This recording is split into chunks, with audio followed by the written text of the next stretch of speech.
It's about sometimes if you have an idea, and this is nothing, maybe it's an ambitious idea. I don't necessarily think so. I'm just putting together different industries at a scale perhaps that maybe private individuals wouldn't normally cleverly start to do. But time has been the biggest thing that we've benefited from. So we've progressed, we've kept going, we've persevered, and everything else has come our way. The need, ostensibly, the validation, the understanding, and more importantly, the collaboration, because we want to disappear. You would come to a Blue Abyss Center, you can see it, the architecture is going to be inspirational. You would land at Cleveland Hopkins, and if you land the right way, you'd see the building and think, oh, I know what that is. And that's great. But at the same time, we want to disappear. It's not about Blue Abyss. It's about what we enable, what we do to drive collaboration, what we do to inspire young people and businesses, how we foster those ambitions for humanity into our oceans and into space. Let's discover what people are building in the greater Cleveland community. We are telling the stories of Northeast Ohio's entrepreneurs, builders, and those supporting them. Welcome to the Lay of the Land podcast, where we are exploring what people are building in Cleveland and throughout Northeast Ohio. I am your host, Jeffrey Stern, and today I had the real pleasure of speaking with John Vickers, the founder and CEO of Blue Abyss. John is building one of the most ambitious and inspiring projects I have come across in my time exploring what people are building in Cleveland. After spending 8 years in the British Army, John completed his service at the rank of Corporal in 1991 and transitioned to a civilian career where he worked in management consulting and leadership roles across IBM and GE Capital. In 2004, and grounded in his desire to prepare for an imagined future of proliferated human spaceflight and extreme environment exploration, he founded Blue Abyss to deliver the world's foremost extreme environment research, development, testing, and training facilities, unlocking our ability to ask and seek to answer some of the most important questions in the exploration of space, medical, marine, and other robotic technologies. Adjacent to the Cleveland Hopkins International Airport and close to NASA Glenn's headquarters here in Cleveland, Blue Abyss is developing the world's largest and deepest research and development pool, measuring 40 meters by 50 meters on the surface, plunging to a depth of 50 meters with a volume capacity of 42,000 cubic meters of water. The facility will also house ancillary extreme environment capabilities for human centrifuges to enable training and physiology research at high Gs, hypobaric and hyperbaric chambers to enable training and research in pressurized environments, as well as parabolic flight to enable microgravity research, training, and public discovery. Furthermore, in addition to servicing a gamut of industries from offshore energy to growing the human spaceflight sector overall, John is deeply committed to education and inspiring young people to explore and learn more about the world around them. This conversation feels right out of science fiction, but it is on track to become science reality. We discuss the balance of ambition and humility, the formative experiences of his international upbringing, the influence of his military background and mentors like astronauts and his brother-in-law, Sergeant Ian McKay, his appreciation of Cleveland, leadership, persistence, and ultimately the impact that he hopes to have with Blue Abyss.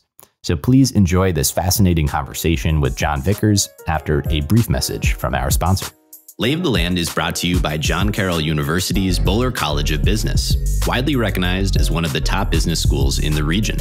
As we've heard time and time again from entrepreneurs here on Lay of the Land, many of whom are proud alumni of John Carroll University, success in this ever-changing world of business requires a dynamic and innovative mindset, deep understanding of emerging technologies and systems, strong ethics, leadership prowess, acute business acumen, all qualities nurtured through the Bowler College of Business.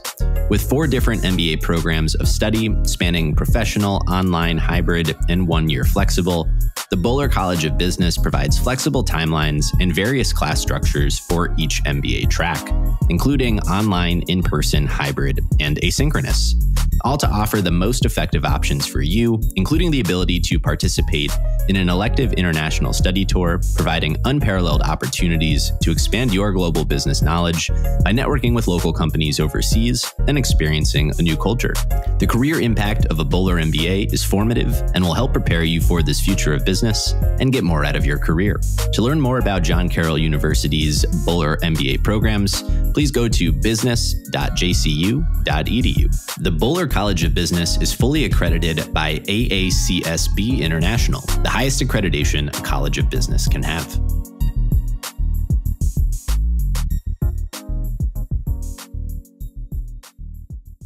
So I wanted to start our conversation today with a similar acknowledgement that I had actually with my conversation with Dr. Jimmy Kenyon from NASA a few episodes back, which is actually the catalyst for our discussion here today. But I thought about how when NASA comes up in conversation and people's minds, turn towards outer space and the greater cosmos around us and the complexities of how we build, technologies, vehicles, infrastructure that allow us to explore that frontier, that Northeast Ohio and Cleveland is not the geography that comes to mind as a leader in innovation behind these technologies, but it is. And so when I heard about the work that you were doing, even in partnership with NASA locally, I had a similar, sentiment and feeling. And so if I were to pose the idea of the world's largest research and development pool, parabolic flight for zero gravity simulations, human centrifuges, and lots more amazing technologies that we'll talk about today, I'm just fairly sure most people wouldn't guess Cleveland is where you're building that, but it is, which is amazing. I was also surprised, Jeffrey, that, historically, so I've been doing this for 10 years. And when I started to look at the US, and of course I was looking at the US initially from the beginning with an aspirational perspective. And that aspirational perspective focused on NASA, but it happened to be NASA Johnson, right? Houston is the home of human spaceflight for NASA and has been since its inception. We have had, as Blue Abyss, trips over to the folks in Houston. I've been to the NBL, fascinating place, obviously a rich history. And I suspect that if it hadn't been for almost a coincidental, and that's serendipity is a big part of people's lives. I think Steve Jobs said, you can only join the dots of your life up by looking backwards. And you look back and you think, crikey, just that one discussion. And I was fairly negative. Somebody said to me, I have somebody else that wants to talk to you about, but they want to talk about Ohio. And I thought, well, why do you want to talk about Ohio? Great. Senator John Glenn, Neil Armstrong. I was aware that NASA had, I was aware of NASA Glenn. I wasn't aware of necessarily its breadth of service and history. The first NASA center, right? And I was also aware of Dayton, Ohio. And so those points and people resonated, but at the same time, I thought, really? Why? But a meeting with some people, John Sankovic and Kim Halisner from the Ohio Aerospace Institute in May of 2022. So still fairly recently. Yeah. Then I met some other folks, Colonel Joe Zeiss, Glenn Richards from Jobs, Ohio, and Colonel Joe Zeiss from the governor's office in Farnborough in July of that year. And then very kindly, OAI put together a trip and invited us out to come and tour Cleveland and parts of Northeast and Central Ohio. And in those 11 days in September, I went from skeptic, if you like, to completely sold. Yeah, that's fantastic. So from a place of deep curiosity about, how you came to find yourself in this position to take on, in my mind, what seems like such an ambitious project, I'd kind of just love to start there, knowing, we end up here in a place where this is the project you are undertaking. If you could take us through the, evolution of how you've thought about what to devote your time to. Jeffrey, that's always sounds like I'm going to get an excuse to just talk for a long time. But in essence, I've always had that you mentioned the thing, the point, human curiosity, right? There's a quote that Michael Collins, I'm not going to quote him exactly now, but he makes the point that the one thing that I think all humans retain, regardless of aspiration or reward in life, wherever they've been, gone, achieved, we remain at heart a curious species. We ask questions all the time. What's out there? What can I do next? How do I improve? Why is it like this? Now, some of that is pragmatic, is based on the fact that you're suffering something, you're struggling a little bit or whatever. But innately, there is this endeavor within us, I think, to learn, to stretch, to go, and to discover. And so from a young age, I was born in West Africa. That's unusual, perhaps.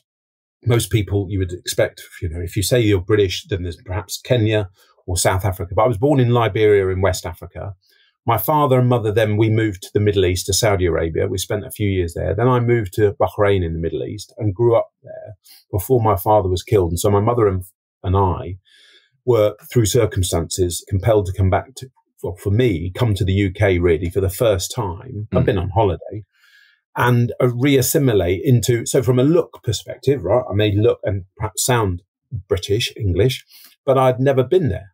You know, the weather was awful for me. The food was different. But I mean, and so in Africa, I learned to swim at a very young age. I grew up swimming on beaches in Saudi Arabia when tourism was a nothing. I would take myself off on weekends and mornings before school and after school, straight down to we lived in what we called a compound. So there were about 18 houses. There was a pool for that compound. It happened to be right next to the beach. I'd be forever in and out of the water. And often solitary, so that the opportunity to go exploring and being an explorer was very visceral for me, right? A young kid, young boy, I was often to the Portuguese fort miles away. I'm sure my mother would come out and think, where the heck has he gone now? But as I got older, you start to conform to, you know, right, I've got to get a job. I'm supposed to do normal things. And I think we talk ourselves out of the aspirations and dreams we potentially had as youngsters. Something by the age of 5, we're told the word no, something like 7 times more than we're told the word yes. So it's an indoctrination, right? You feel you've got to follow this path, you've got to get a job. And very few people break out of that mold, I think, convincingly or easily at a relatively young age. Most people eventually say, you know, I've had enough of this. I'm going to do something different. Right. I decided at the end of a series of jobs that I was working in the city of London and around for companies and effectively client management, sales related business. I really enjoyed it. I enjoyed talking to people, but I didn't love the work. And so I said to my wife one day, having lost out on an opportunity for a new role, I happened to be the chairman at the same time of an organization that helps service leavers learn to network. There's nothing to learn, right? You just go out and meet people. But like me, if you join the military at 16, your world consisted of the military. You meet people, but I didn't understand the value of creating those long-term relationships and that you almost have to give. Even if you think you've got nothing to give, you give and you make an effort. So I was teaching people that. And then somebody said, one of the phrases, that I used was, you know, it doesn't matter where you've been. It's where you think you're going, where you want to go. That's most important. And do, when you come out of the military, that which you most want to do. Don't do what you think you're compelled to do. Don't follow that. I've been in the military. Therefore I've got a service-led career going forward. There's nothing wrong with being a policeman or a fireman or EMT. But if you don't feel that I've done my service duration, I want to do something radical. I want to be a photographer, a microlight pilot, an explorer, deep sea diver, whatever it is, chef, doesn't matter. That's the opportunity. But for me, after 9 years of service, there was a natural hiatus. And I said to people, do what you really want to do. So I sat down with my wife and said, look, I've lost out on this role. I'm sure there's a reason for it, but this is what I'd love to do. And she said, I think you just said you're going to build a pool. And I said, yeah, a big one. And it was that sort of, now, 10 years later, I'm sure she would happily, you know, probably have a different dialogue with me now about that journey. And it's grown, not just one pool, but a series of them to support marine and space aspirations for humans and robots. I think it's as valid today and more so than it was then. Then it was more perhaps visionary or aspirational. Now it's more pragmatic and real. But long may the journey continue, because as you said, talking to other people, often the journey is about where we're going and how we're going to get there, right? Rockets and Mars is a great example, just to talk about space. Who's going? How are we going to deal with it when we get there? Because if the minute you say, great, there's a spaceship going next year, you think, okay, right, how do I get on that? What would I need to do? Why would they choose me? Then you start to understand that there's a much, much, much bigger role that you have to go through and undertake and facilitate before you can become one of those people. And going into space, going into deep oceans is similar, but not perhaps as fraught in some respects, because there isn't that distance involved. But as we've seen, you know, this year, well, last year, deep horizons, you know, going into our oceans is fraught with difficulty. If you don't take the safety, if you don't take the risks seriously enough and pragmatically enough, there is a huge risk. But we've concentrated so much, I think, on the destinations and the vehicles, we've lost sight of who's going, because whilst we all might want to, not everybody can. So I have to ask why, though. So, right, in 2014, you had transitioned out of your military career and, managerial consultant pursuits to pursue this true passion of yours and preparing for this future that you're imagining, which is Blue Abyss. What was this vision that you had? Where did it come from? What was kind of the formative moment when you realized this is what I need to do? It was a formative moment. I think, Jeffrey, how do I go back in time to that point? I mean, things started to happen. So I had another offer for a role. So the first role fell through. The second role that I had was actually to look after a huge toy brand globally. And I thought, wow, I'd love that. But for whatever reason, I'd like to think serendipitously, it fell through. And so I said to my wife, I'm going to pursue this. Now, I thought it would take 3 to 6 months, right? For whether it was to raise the initial amount of money, start build, look back and think it was never going to take 3 to 6 months. When you look back, you get a whole load of hindsight. You realize I should have had that then. But I think I wrote a PowerPoint first, and I sent it off to a variety of people, because I'd had a conversation with another former army guy, a former officer, who'd suggested that I know he'll forgive me, hopefully, for saying it. He said, that's a stupid idea. Subsequently, I think he continues to feel bad about saying that once, because I went out of his house and I thought, well, sod that. I'm going to carry on doing it just to prove you wrong. And so I wrote a PowerPoint. He helped identify some people I should send it to. And we just started from there. No contacts, no knowledge, really, apart from what I'd been able to glean on the internet. Reached out to people in the UK, in the US, abroad, met people, and started putting to them face to face that dream and ambition. And it seemed to resonate with enough people that, if you like, the snowball started to grow a bit. Mm. In your own words, can you paint a picture for us of what Blue Abyss is? So I don't think it's really changed intrinsically that much from when I started, Jeffrey, in that we are intending to create not just one, but a series of these extreme environment research, test, training, development facilities that happen to be centered around very large multi-level pools. Why pools? Because there are lots of people tackling lots of issues and problems that humanities face. Just development of, new motor cars, battery technology, etc. But we live on, effectively, an ocean-bound planet. We're wholly reliant on our oceans for weather systems, for oxygen, for a great deal of food, for transport, for health, right? So our inability to have worked more harmoniously with that environment has bothered me. I have a great and lifelong interest in and affiliation to our oceans. I love diving. I love being in the ocean, being near the beach, right? It's a soporific effect on people. But the same three-dimensional effect and environment, you get with being in water is akin to being in space. I know it's different. I've had that pointed out repeatedly, despite knowing the difference. One is a medium of absence of gas and things to a greater or lesser extent. They're so spread out you don't know they're there, right? A vacuum. And the other is a dense medium that you can't compress. I get the difference.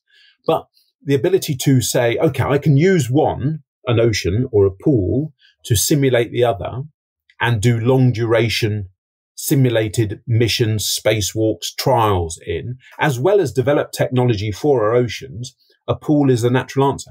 In the West, in addition, we have had big, large aquatic dry docks, pools, stuff for testing, but we just have not been keeping up in the West with building modern infrastructure to do modern testing, research, training in.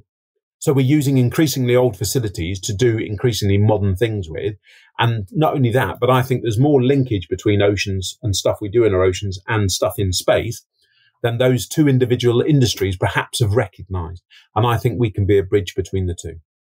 What in your mind does this kind of facility unlock? And I'm not even asking like what kind of knowledge do you think we will be able to acquire, but I'd love to understand what are even the kinds of questions that you're hoping this can help answer that we couldn't even really ask before because we don't have a lot of this kind of infrastructure available to us? That's a really good, interesting question, Jeffrey. So the Canadians supplied a small robot. Well, there's obviously the Canada arm, right, which is a robotic arm. But a robotic arm is perhaps akin to those diggers you get in kids' playground areas. You know, you've got some dirt, you sit in a little seat and you can maneuver levers and you look like you're the individual that can dig up the pile of dirt on one side of the playground and put it somewhere else. Yeah. That's relatively straightforward and simplistic. But you watch Star Trek, you watch any space movie, there is always, you know, I'm trying to think of some now, and of course they've just gone out of my head. But Interstellar, for instance, right? That very boxy robot. They're all there around us and we sort of take them in the films for granted. Well, where do those robots get developed? Now, I'm not suggesting that being in a pool is going to enable you to develop, you know, R2-D2. Of course not. But if we are going to build a series of commercial space stations, of commercial hotels in space, refueling stations, lunar bases, then at some point you will probably replace the people. So the ISS works, the International Space Station works, because the Russians and the US and other nations have contributed over the last 20 odd years people to supplement the work that, you know, you can assemble stuff relatively straightforward in space, some things relatively straightforwardly, but without humans to maintain, to go out and check on things, to go and do basic maintenance and visual inspections of, it wouldn't have gone as well as it had. You know, the solar panels and one, Dr. Scott Parazinski had to go out on a 9-hour spacewalk with Doug Wheellock to repair them. We haven't got the robot technology to have done that. So we want to send people into space to go and you'd love to go in a space hotel for a week, wouldn't you? Absolutely. Sign me up. But who's going to maintain the outside of that space hotel? What if something goes wrong with its power system and that power system is a solar panel that doesn't deploy properly or breaks or there is a leakage or there is an impact from a piece of space junk? Who is going to do that maintenance, repair, even if that's just a visual inspection periodically? There have got to be robots. And I think that we can help develop the robots by pioneering what they will do in a water environment. You can test the software because the test is not does the thing do what you expected. I'm sure it would do. But if you lose contact with it, what's it going to do next? Because in space, an object moving towards you with no other interference will continue to move towards you, whether its engines are firing or not. Now, if you don't want it moving towards you, what are you going to do to stop it? Because if you no longer have control of it, you're not going to stop it. Now your 3-pound robot, Jeffrey's become a 3-pound bomb with an awful lot of mass behind it because it's probably moving in excess of 19,000 miles an hour. That hits you because it's coming at an angle and it was coming towards you. Now you have a whole different scenario. So those sorts of questions I don't think if they're being contemplated, they're not being discussed publicly as such. And I think we can help pioneer, enable, reconcile, validate, things like that. When you think about how to realize this and actually build it in practice, you know, I'm kind of used to working through the life cycle stages of a startup, you know, from the idea and inspiration to some form of, you know, validation and early market testing and product development and, you know, then ultimately some kind of scaling. This from the outside seems like it may follow a different trajectory or path. And I'm curious, when I pose the question, how, you know, take us through the chapters of what this actually looks like to make it happen. I think it does go through those stages, but we've been doing those in parallel. And the validation, we haven't been in a position to build a test demonstration pool first. Pools are well understood, right? And what we've done is work with construction and other engineering inputs to say, construct this. Can you construct this? Will it hold the water? It's this volume, it's this depth, etc. So that validation is well understood. Engineering in that respect and construction is well understood. The validation for us really has been that, 10 years ago, it was too early in some respects. And in the UK, we've been through a number of issues. So we had this thing, Brexit, where we decided not to be part of a big economic bloc anymore. And so the initial discussions on big money that we had then went slightly into abeyance because people were a bit, oh, hold on a second. The UK is making this decision. What's going to happen? Yeah. We started to get traction again. We'd been talking in the US. Maybe we should have come to the US sooner. But again, what can you say about hindsight? You can say everything, but we didn't do it. Then comes the pandemic. And again, I think at every stage, the frustrations that I have personally, could we have delivered it sooner? Perhaps. If I was a billionaire first, maybe I would have delivered it sooner. But at the same time, I know there are at least 2 space billionaires who were billionaires when they started their space business, and their space business is probably still not where they would have expected it to be. So I don't think it's all about money. It's about sometimes if you have an idea, and this is nothing, maybe it's an ambitious idea. I don't necessarily think so. I'm just putting together different industries at a scale perhaps that maybe private individuals wouldn't normally cleverly start to do. But time has been the biggest thing that we've benefited from. So we've progressed, we've kept going, we've persevered, and everything else has come our way. The need, ostensibly, the validation, the understanding, and more importantly, the collaboration, because we want to disappear. You would come to a Blue Abyss Center. You can see it. The architecture is going to be inspirational. You would land at Cleveland Hopkins, and if you land the right way, you'd see the building and think, oh, I know what that is. And that's great.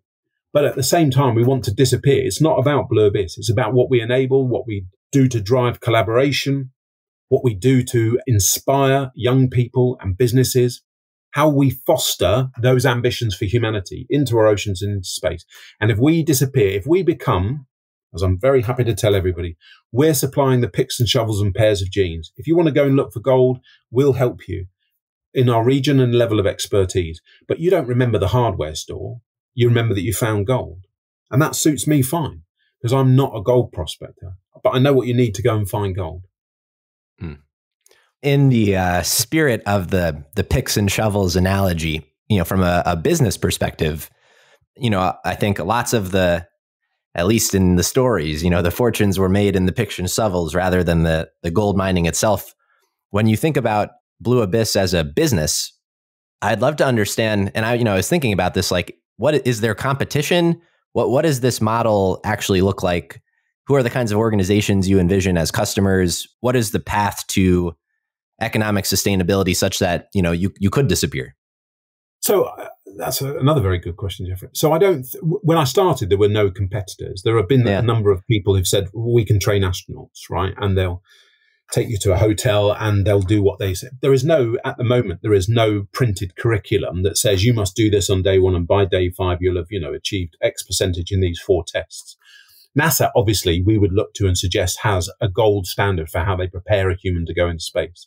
Once you're selected, once you qualify out of 20,000 people, if you're one of the sort of dozen that get selected, you'll still go through years perhaps before you actually get a space mission. When you're on mission, it's about an 18-month training window.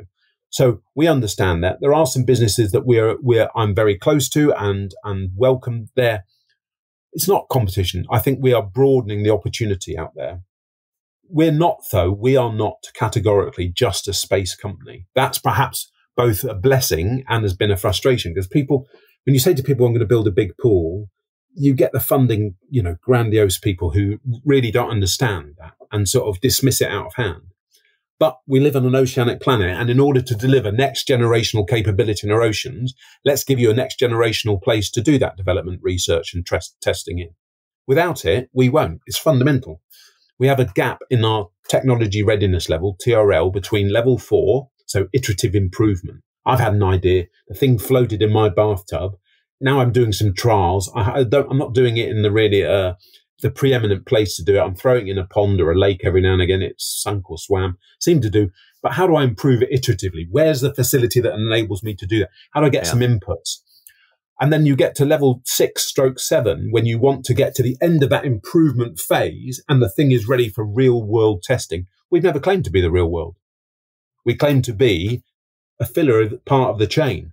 So our oceanic stuff, there are so many oceanic customers: oceanic defense, oceanic energy, deep sea mining, renewables. So floating offshore wind platforms. There are plenty of offshore wind platforms, but floating, not so much. Undersea cables now, the risk to undersea cables, so that defense profile. We talk about just scraping the seabed for manganese nodules. What's the impact of doing that? What about all the sediment we create? What is the knock-on effect? If we're not going to if that doesn't have that knock-on effect, or even if it does, how do we mitigate it? But there are deep sea thermal vents. Can we tap them? Can we benefit from another energy source? I don't know. We do take a lot of stuff from our oceans, fish, biomass, but we don't often understand the long-term implications. We've now started to plot how much we're taking, but what's the sustainability of that? You kill because you've got a long line, or we used to do it long line fishing, didn't we, with nets, and trap dolphins and turtles. Then there was a proliferation of jellyfish and Humboldt squid in the Pacific because you'd knocked out some of the predatorial layers. And so another species that may have been predated and kept at a certain level now rises to the top. And take Humboldt squid. They are a huge predator. Physically, they're huge, 6 foot, some of them. Yeah. And you are taking a species that now has less natural predation above it, and you're enabling it to become preeminent. Well, what if you suddenly start noticing a dip in fish stocks? We dump rubbish in our oceans and rivers, still like it's going out of fashion. That all accumulates physically. It's now in our food chain. It's affecting you and I. But just where it is, it's so big and so fundamental that we often ignore it. But when you eat fish, the chances are you're absorbing plastic. You eat prawns. I'm not so keen. I'd rather eat just the fish, thanks very much. The plastic waste. So we're slowly but surely recognizing there is a long-term impact. So I'm talking now just about oceans. Yeah. That's pragmatic stuff. We need to do and work in harmony with our planet more. It's not about suddenly being all woke and green. And it's just common sense. I want to be here, me for the next 30 to 40, 50 years, my children for the next, 70 or 80 years beyond. We want to continue. If we abuse your house, if you dump rubbish in your house, if you're unhygienic, if you don't give a thought to keeping the thing waterproof and weatherproof, don't expect your house to last that long. Your neighbours would be looking at you thinking, Jeffrey, your yard's a mess, tidy up. And we're not doing that. So I want to get better at that. And then at the same time, I want to enable the opportunity for people to say, and lots of money is flowing into space and less has been flowing. For me, it is the cart before the horse. People are talking about destinations and vehicles and space stations and hotels. Who is going? Because I can guarantee that for every 100 people that turn up, probably 70, 80, 90 just wouldn't do well. Or if we're going to enable them to do well, Jeffrey, we need to change the way that they're selected, the way they're prepared, the way we deal with them during the mission and afterwards, during that time in space and afterwards. That's not being addressed commercially. So we're here doing that. It's been a long, hard battle. It's not over, but slowly and inexorably, the wheel turns. What I have really learned was actually based on, from, believe it or not, an old Cleveland it's a book by a journalist called Napoleon Hill, who, he met Andrew Carnegie and he challenged Andrew Carnegie. He asked Andrew Carnegie, how did you get rich? And Andrew Carnegie, and stayed rich. And Andrew Carnegie challenged and said, well, go and ask all the rich people that I know and you aspire to know, and find out what the secret is. And the secret for me is quite obvious. It's become obvious. It's become visceral. You just have to persist. If you know that intrinsically this is a great idea, it doesn't matter how big or small the idea is, just keep going. There'll be naysayers. There'll be every reason not to succeed. The bigger the ambition, the longer it will take to a degree, and the more difficult because that's just the nature of the scale of things. Everest is not as easy to walk up as, Rocky River Reservation Road into up to OAI's premises in the back of the airport. There are different sizes, but they're still inclines, right? But just different scale. You just have to persist. But if you're attuned to where the blockage is, you'll start to change not what the goal is, but there's a blockage here. Do I keep banging my head on the blockage, or do I ignore the blockage and go around the blockage? Oh, look, I'm behind the blockage, and the blockage is not really a blockage from this perspective. It's something that I can avoid. I just ignore, or I can change. So I've learned an awful lot, and I'd like to think I have also learned to keep learning.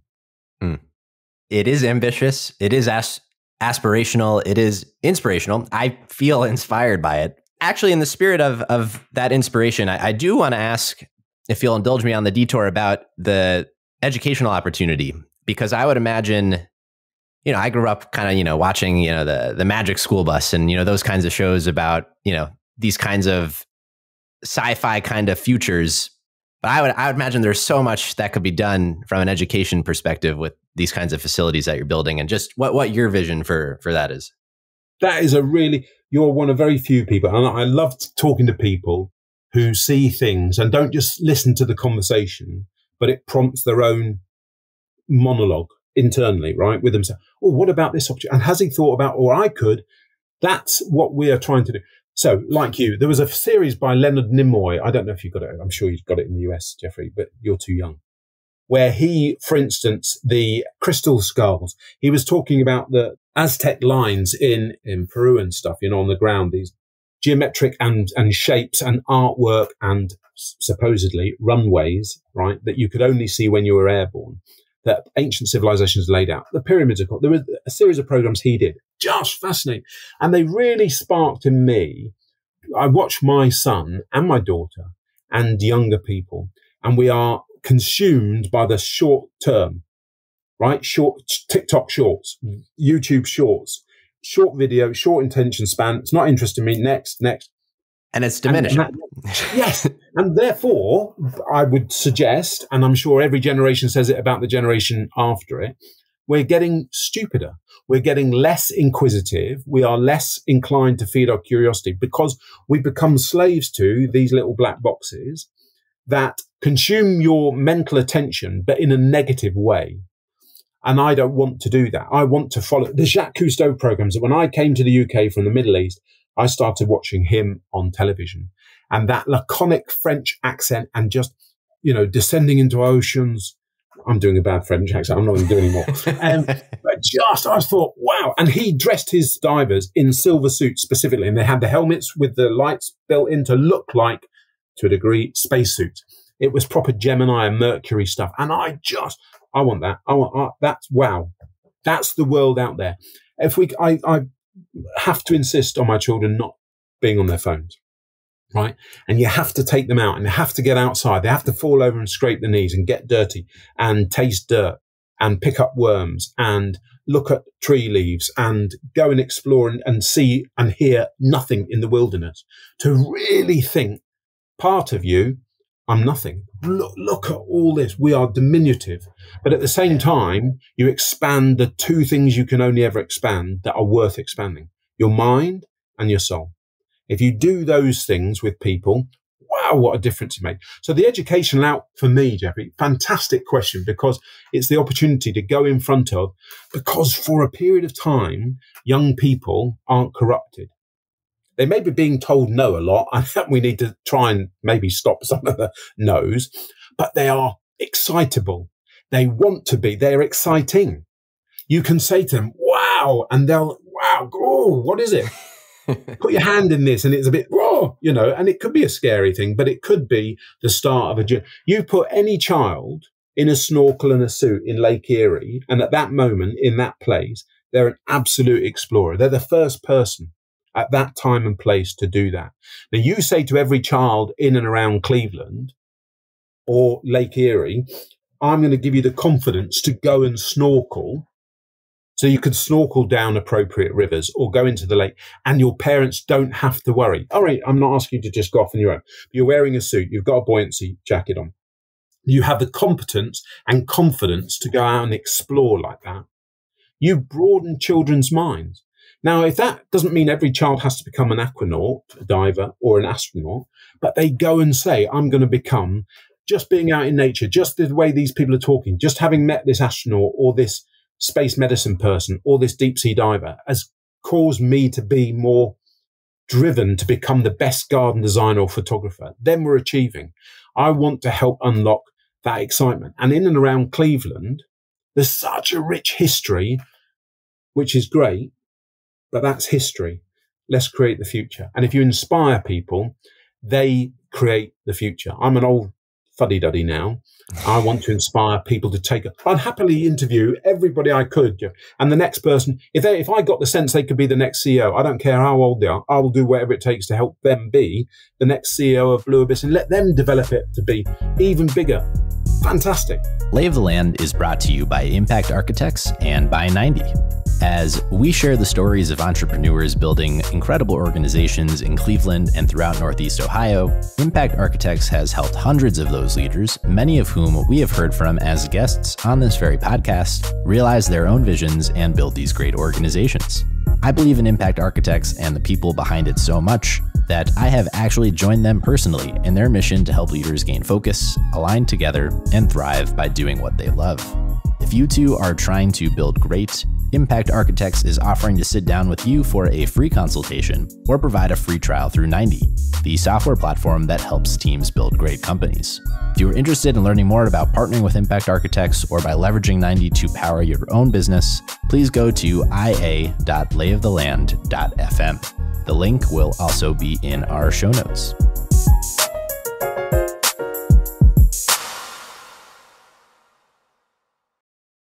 Amidst the breadth of ambitions, embedded in Blue Abyss and, the path ahead to realize them, what are you most excited about looking forward? And what does, tactically, what's about to happen in the path to realization here? So we've got, and it's taken a while, Jeffrey, but at the same time, so I think there's an opportunity both in Cleveland, timing wise, and the way things are developing, and in the UK. I mean, I happen to start in the UK. I'm happy and willing with my family to move out to the US, but happens to be a coincidental time in the UK where I think that things are coming to an inflection point for both our first sites. So Cleveland, I still am adamant will be now slightly ahead of the UK, but the UK has caught up. So the ability to start actually physically constructing, not just talking to people, right? But things take the time they take. If you put a 10-pound turkey in an oven, don't be taking it out 45 minutes later and hoping it's cooked. It's going to take whatever it's going to take. And we're just not given in life, not necessarily. If you're starting something from scratch, you're not given how long it will take. I think the test that life, without intuitively designing it, does is just make it as long as it is. You have to have the gumption and the will to stay the course. So it's getting to that point now where we can start building. I was reviewing with architects yesterday the design for the US. We've already got the design finalized for the UK.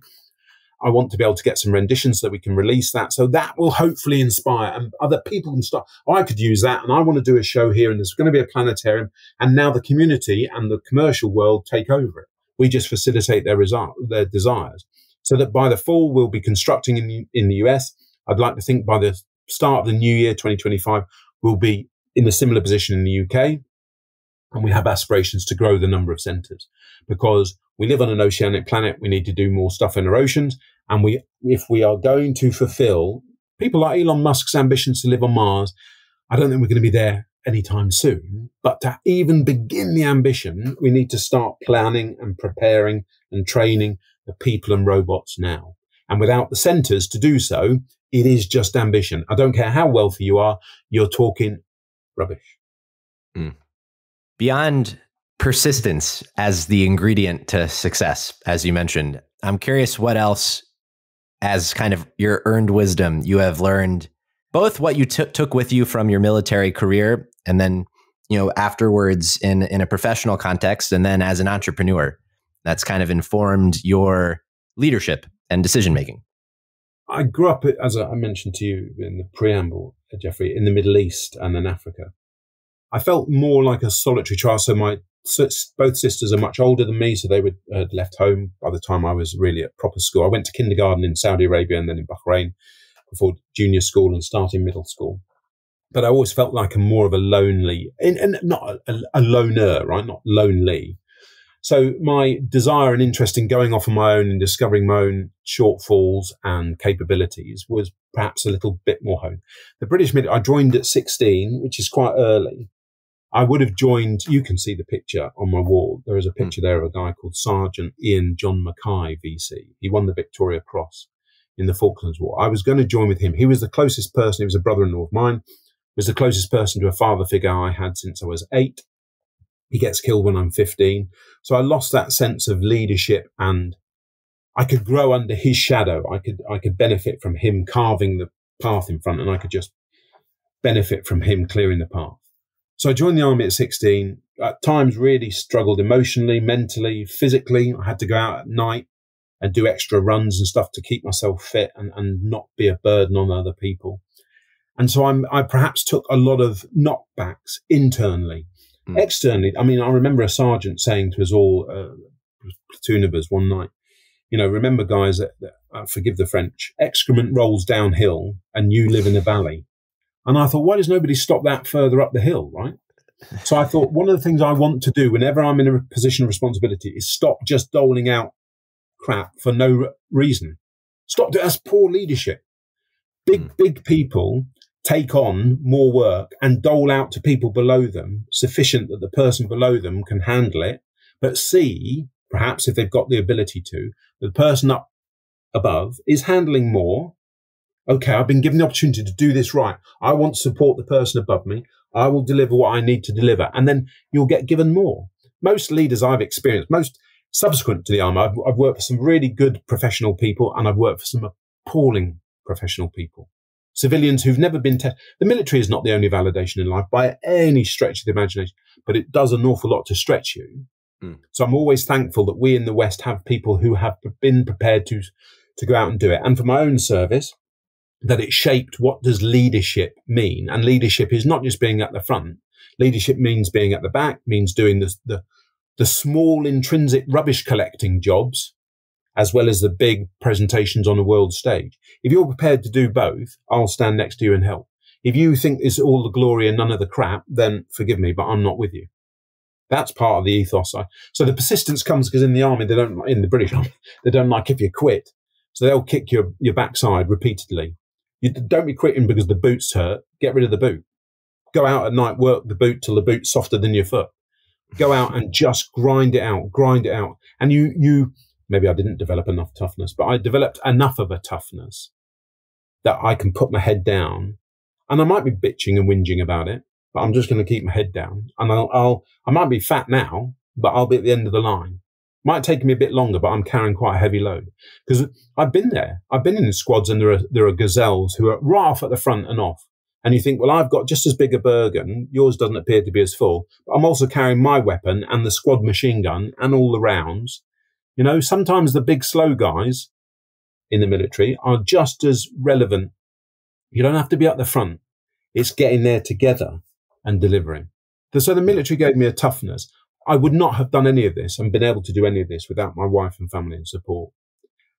The money has been a challenge. If you cannot survive without spending thousands of dollars a day, a week, a month on yourself, family, having a wonderful holiday, this journey would not have been for you.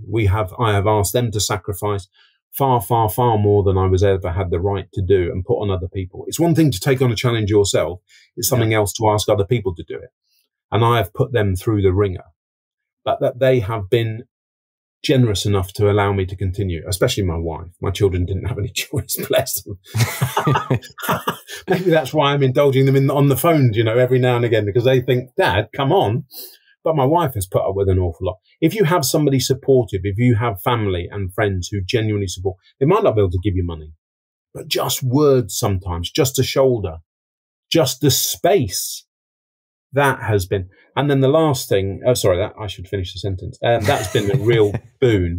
And then the last thing I've developed was a taxi driver in Glasgow. I still remember it. There will be things in my life that I'll remember that appear completely irrelevant. Yeah. There's a taxi driver at Glasgow airport who said, how you been? I just happened to say, I'm not sleeping so well and a bit stressed. And he said, I'm telling you now, you need to learn to meditate. And I thought, really? And he said, yeah. He said, doesn't matter, 5 minutes, 10 minutes, just somewhere on your own. Lay down, sit, doesn't matter. Just take some time. Don't think. Whilst at first you'll think, how am I not going to think?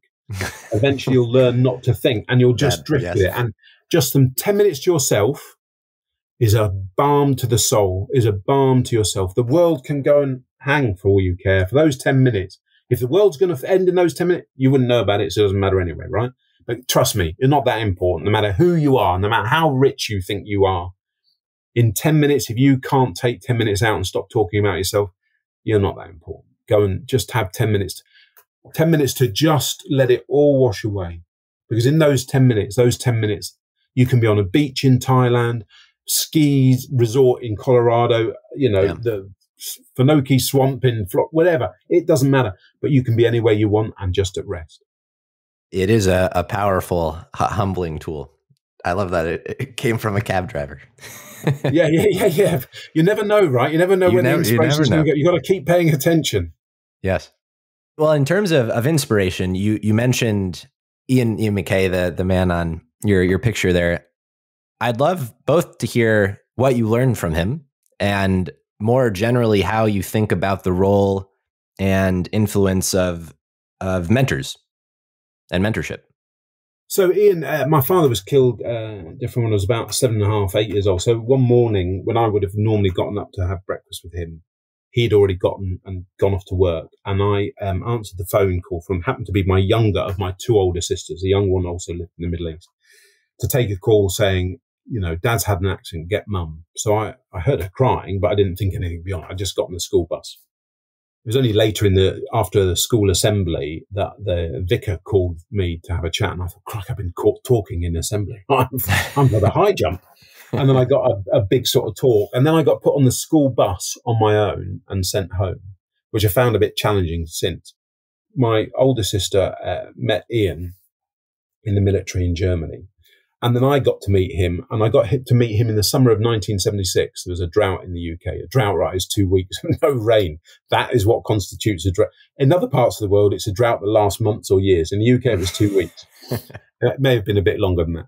Anyway, just such a calm, genuine, I just cannot begin to really ever captivate and encapsulate how much of a just wonderful man he was.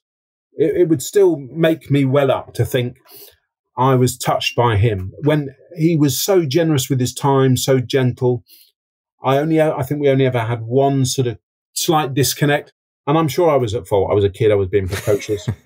It really inspired me when his daughter was born, Melanie, my niece, my middle niece, that he would go out at 2, 3 o'clock in the morning and push her around because she would wake everybody up if she was crying. We were on holiday in Devon. My sister, Ian, their son from my sister's first marriage, Donnie, my niece, Melanie, my mother and I. And he would just get up and take her out and push her around in the pram. And I thought, wow, this is this big army, strong guy going off and doing things that are nothing, right? Parents should do that. But a lot of men wouldn't. There'd have been, you need to get up. I've got work tomorrow. I mean, we were on holiday, but he would do the ironing. So it was the ability to be this big leadership figure. He was a thick guy. He was determined, persistent, and I learned so many different sides of his character that I'd like to think I've done a poor job of emulating in my life. But last year I went to the Falklands for the first time. I never went during my military career. And on the 11th and 12th of June, the 12th of June is when the night of the 11th into the 12th is when he was killed on Mount Longdon. On the 12th of June last year, I got to walk up Mount Longdon in the Falkland Islands. It was hurricane winds. I think we got 4 seasons in about 20 minutes repeatedly. It was -10 on my left-hand side and about 5 degrees plus on my centigrade on my right-hand side. Myself and the battalion photographer were, just complaining about the weather. And I went up this mountain hill feature and just thought, sheesh, just the ardour and the battle that these guys, lots of whom I now know subsequently, and to lose him there, that was a pivotal moment. But so I keep him in my mind. I look at his photograph every day, picture. But I've tried to emulate as a person. What does a nice person do? What would you want to do if I meet you? We'd have to get on.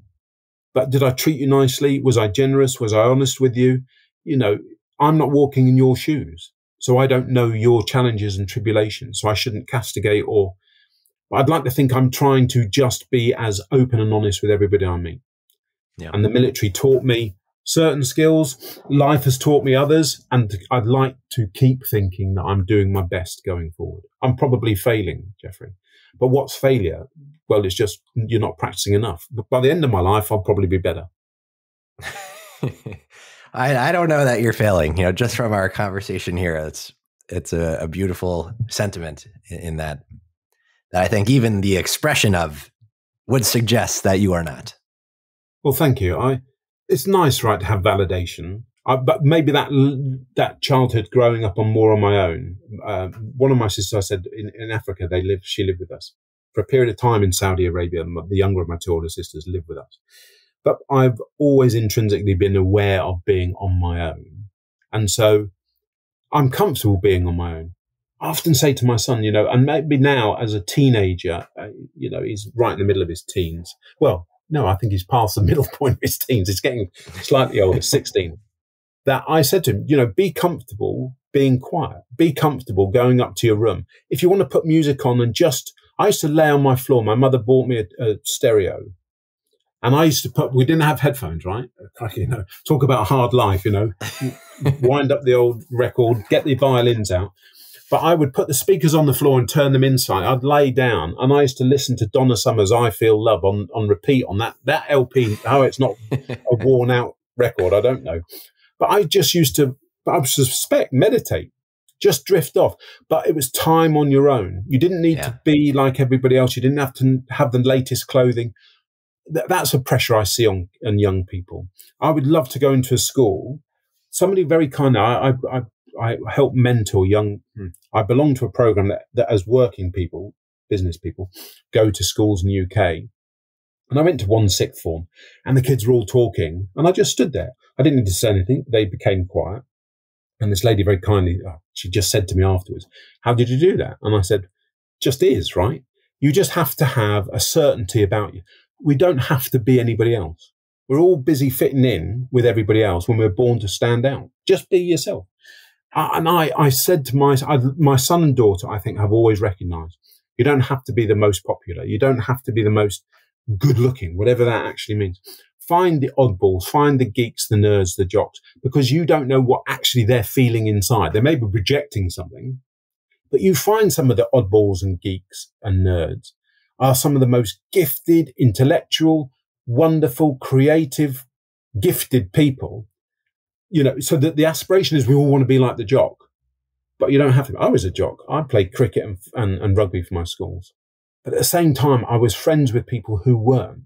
And it's that variety. You can't make a spicy dish with just some salt. You need a whole, you know, cacophony of spices. We need different people. And people are what constantly inspire me. Why am I really doing it? I'm doing it because I think this is the only thing I'm good at. It's a relatively low-level thing. I'm not a rocket designer. Don't let me design any rockets for crying. I can dig a hole. Don't even let me dig the hole. I had an inspiration to say, let's dig a big hole and put some water in. I think the only other simpler business plan would, here's a stick. What can we do with this stick? So I've had a next level up from that. I get that, but that's about as far as it goes. But I get to meet, you asked about mentors. I mean, Ian was a big facet. But Jimmy Kenyon, he's been gracious enough with his time. Jim Free, another Cleveland person that's gone on to the headquarters of NASA. Dr. Scott Parazinski, former NASA astronaut, 5 times on the shuttle, 7 spacewalks. And now, like you, an interloper from upstate New York, Doug Wheellock, who's still a NASA astronaut, I've become good friends with. Inspirational people who've achieved what you would think are the pinnacle of humanity. I mean, to be an astronaut, I got the privilege to meet. Amazing. Gene Cernan, the last human to walk on the moon. When you actually contemplate that, you just think, you haven't walked on the Sahara on your own. I mean, that'd be challenging enough, right? You'd think, oh, wow, that was a bit of a journey. But these people, 12 humans, have been off the planet and touched another sphere in space and wandered around for a while. When you actually look at a map, an image, the Earth and the moon and how far they are apart, you're a long way from Kansas, Dorothy. They are inspirational people. To say the least. I meet people who are generous enough with their time at Glenn, at Sandusky, David Stringer, ex-NASA people, business people, all the people that are prepared to give me their time, help. Even the people that aren't very helpful, in one sense, are helpful because they may say or do something in the way you think, I wouldn't have said or done that, or you're not going to give me your time. But it actually makes me think, well, thanks, I'm not wasting my time with you.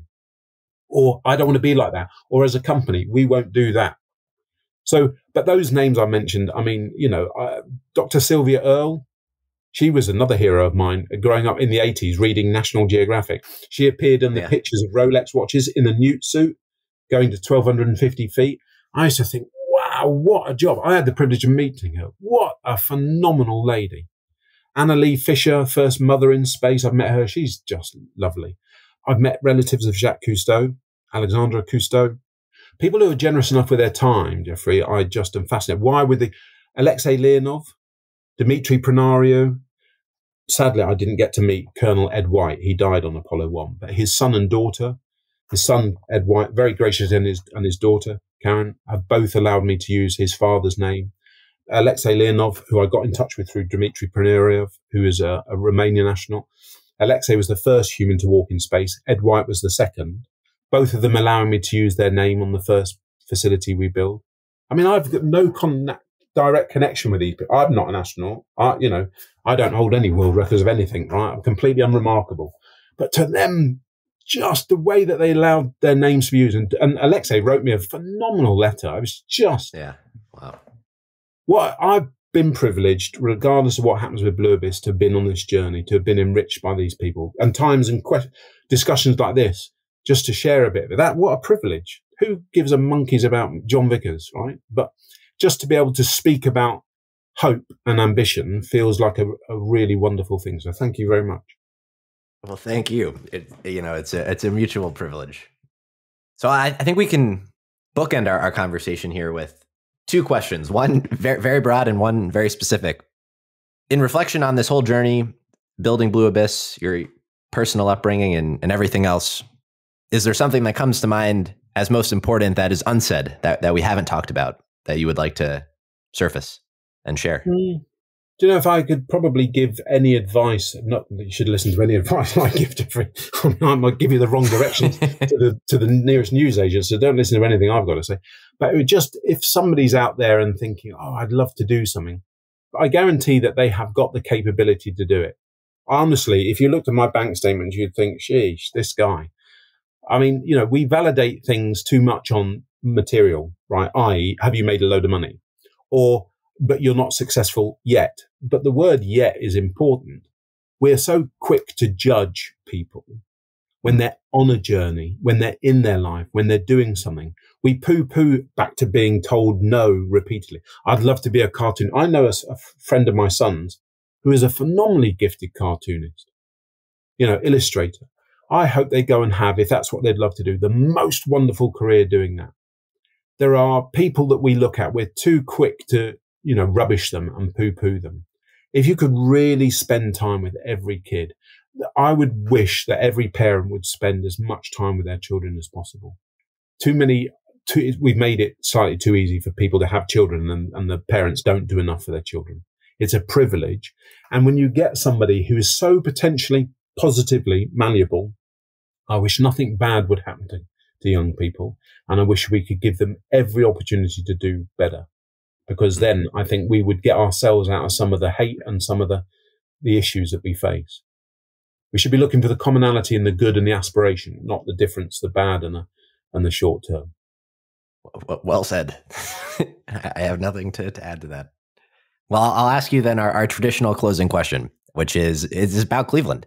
And I particularly love asking this to folks like yourself, because it's, to me, a kind of a kindred experience as someone not from Cleveland originally. But for the question being, what is a hidden gem in Cleveland that you wish, other people knew about that maybe they don't? But I would love to pose that to you. I think you must get this answer then, Jeffrey. That's a really good way of finalizing. I'm sure lots of people would say, but for me, the real jewel, I mean, the people have been just phenomenal, right? The breadth and it's a melting pot. Genuinely, Cleveland's a melting pot, and it brings together a warmth and a genuineness that we talked about at the beginning. Doesn't necessarily, you don't often find in big cities, right, or on the coastal cities in the US or the UK or Paris, wherever.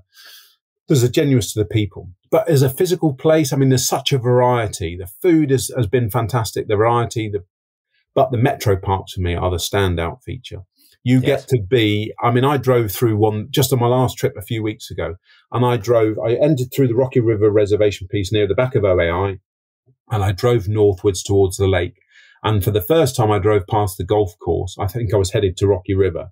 Yeah. And the amount of people who are using it during the day at a time when I wouldn't have, maybe lunch breaks you'd think, or early morning or evening is great, but who were there. And there were kids playing in the river. So obviously school had already broken. But I thought to myself, wow, what a treasure these places are. And the fact that they link, like a necklace round Cleveland. Yes. Just don't miss out in going. If you haven't been, you should. They are phenomenal. Absolutely. Well, John, I just want to thank you deeply for taking the time to come on, share your story, more about the work you're doing, which I am so excited about to follow along on that journey. If folks had anything they wanted to follow up with you about and follow along as well, where would you direct them? So our website, and there is a US version with the same website, but with a US URL. So blueabyss.global. Jeffrey, we've got offices at OAI, very kindly and graciously at Ohio Aerospace Institute, to continue to support our endeavors. It's fantastic been working with them and Dennis Anders from Parallax Technologies. I'm on LinkedIn. I'm very happy to take questions. I may not always be the speediest recipient now because things seem to have gotten a bit busier, but I'm very grateful for your interest and the questions and for the allowance that you've given me to just ramble on in terms of, that reminds me of a song, Ramble On. Isn't that Led Zeppelin? Anyway, it's been fantastic because it's easy to give just an answer. It's more difficult to give somebody the context to an answer. If you give, my son probably looks at me and thinks, here's going to be a long lecture. I'm not trying to give him a long lecture. I'm trying to give him an answer that when he looks and thinks, yeah, but, oh, hold on a minute. If I listen to what my dad actually said, it gave me 360 degrees. There's not much arguing because I've now got all the information as to why I'm not allowed to do that or why I've got to do this before I can do that. You give people context, you really take away a lot of the ambiguity. I love giving the context to people. I want people to, the one organ we use probably the least sometimes, well, seemingly when I meet some people, is their brain. Yeah. If we thought a little more and spoke a little less, I think we'd all be a bit better off. I think that's right. There's a poem that I'm trying to remember that is about a wise old owl who was in an oak. The more he saw, the less he spoke. The less he spoke, the more he heard. Why aren't we like this old bird? That was the poem. I'm going to go and look that up now, Jeffrey. Because that's exactly right. Just sometimes the things I think I'm profoundly saying are not. They're just repetition of other people's things. But if we're reminded of those things, if you can actually get kids to listen to that, if they actually absorb what it means, you wouldn't all get into a room and start shouting. You'd get into a room and start listening. Wouldn't it be nice to avoid conflict? Trust me, I've been in the army. I know what getting into fights is all about. I know what riots feel like and conflict. And it's not an experience I'm here to say, I'm not decrying being in the forces. I think it's great for me personally.